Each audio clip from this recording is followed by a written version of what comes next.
If you were to go to my videos on this channel and scroll to my very first upload, that upload will be a video called What is Chainsaw Man, where I make a pretty bad video, even for my current standard.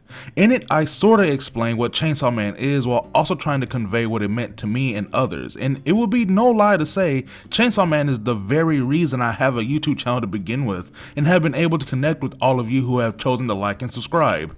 Wink wink nudge nudge. However, that was over a year ago now, and not only has things changed right here on this channel, but my view of the series as a whole has changed significantly. Between 20+ million view trailers creating hype around an unreleased anime that the world has never seen, a fanbase that is multiplying and becoming weirder and more unhinged as the months go by, and the writer making some of the best one-shot manga a studied weeb could ask for, how could I see this masterclass of shonen storytelling the same? Well, one part does feel the same as when I first read it, and this character has also created their own space to thrive, and that is the mysterious and collected Makima.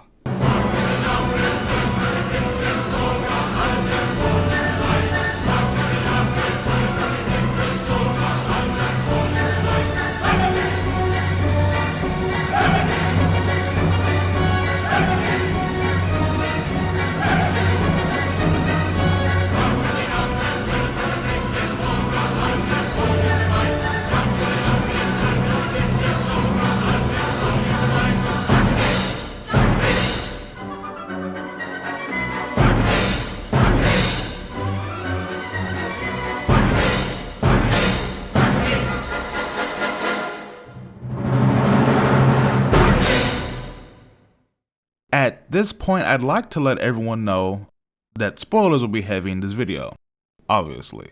So it would be best to leave now, enjoy Fujimoto's masterpiece, then come back to me once you're done, and don't mention it. Thanks isn't needed.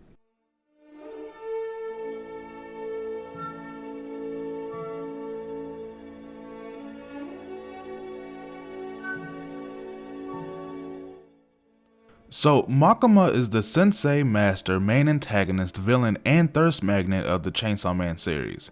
A series filled with many characters that could fill all these roles just as well, most of the time even better.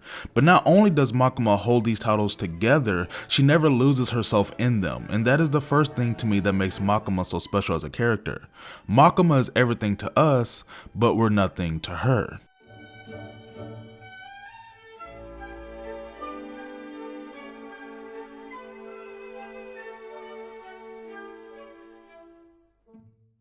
If we were to step in Denji's shoes for a moment, his intrinsic value has always been pretty low. Granted, as the story moves forward, his relationships put him in a different position, a different standing all around. However, this inferiority is sniffed out by Makima almost immediately.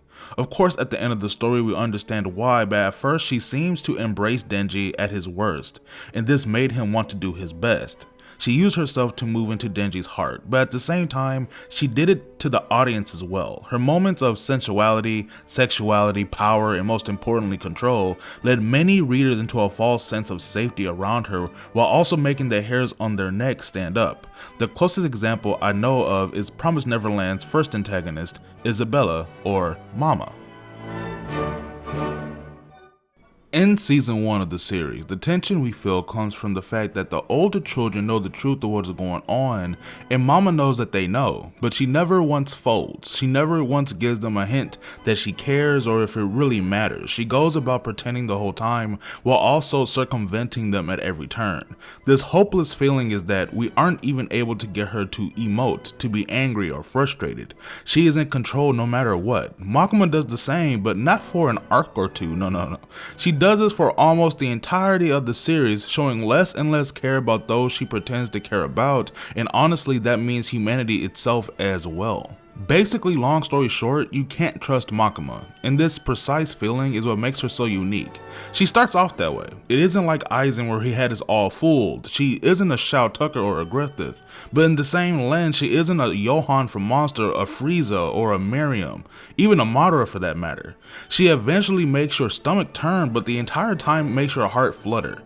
Her laugh covers up a feeling of hostile superiority that most people would try to avoid, but when you have someone as manipulative as her, that damn near goes out of the window. Makima is in a way very normal, not remarkable at all, but in other instances she's striking. It makes you want to love her, and in between that is this menacingly cold being that has ice for a heart. Is all three true? Is it a charade? And is the thousands of fans barking for her in the comment section a scary reality of our world? I don't have the answers to these questions. But I do have an idea of how Tatsuki Fujimoto wrote Makima to be so alluring that new readers will literally look past all the red flags to try to adore her. And weirdly enough, the answer lies in his closest Shonen Jump counterpart, more specifically, Gojo Satoru.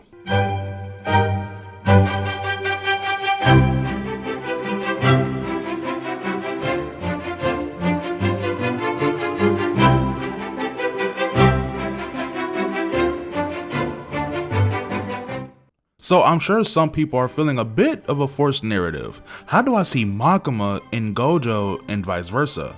Well, it's because of the first meeting. When Gojo first meets not only Yuji but Yuta from the JJK0 film, he doesn't give off his friendly demeanor to his future pupils. He shoots it straight, doesn't show a lot of true emotion, and is just as quick as Makima to let them know that if they make the wrong decision, they'll die.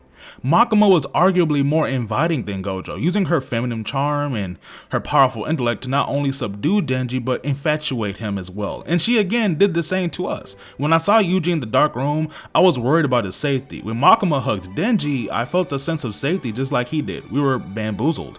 What ends up changing Gojo for the better, but leaves Makima as a question mark or a wild card, is that not only do we realize he's more lighthearted in general, but we find out why he acts the way he does. He believes himself the strongest and can back it up.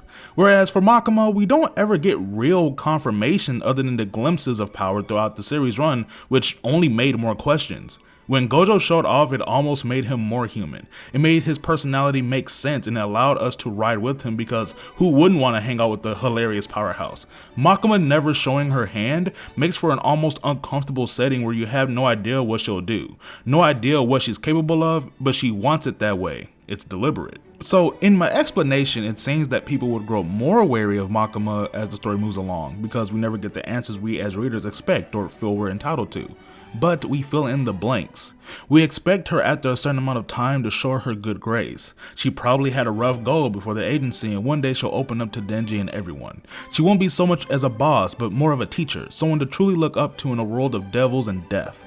The longer it went, we kept our guard up but not as high, even though she was doing insane shit towards the end. Until it came out of her mouth that she was everything we didn't want her to be, we gave her plausible deniability, just like Denji. So to bring it all together in a way, Makima is given breaks because we perceive the story as leading to the eventual conclusion that she'll be a good person, even though if we trusted our gut, we would have snipped her out earlier, even if it would have meant death more than likely.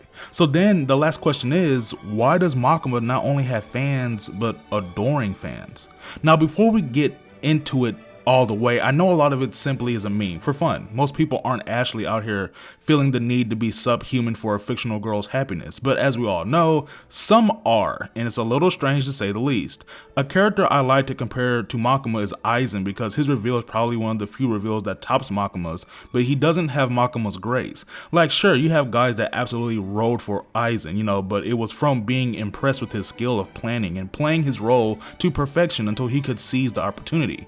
The biggest difference, however, was that where Aizen was portrayed as a staunch and respectable good guy that we learned was a devil, Makima was a devil all along, literally and figuratively. Aizen was right under our noses, Makima was right in front of our faces. So is her grace coming from a bit of self-reflection and accountability? Do people ride with her because she essentially told us the truth from the get-go, and it was always up to us to choose whether or not we wanted this or not?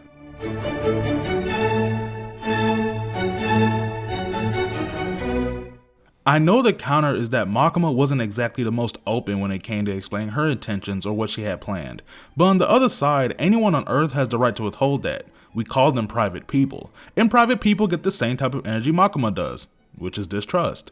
But when you're also a well-respected and good leader, not to mention an attractive woman, people are willing to extend that hand, knowing full well they may get burnt.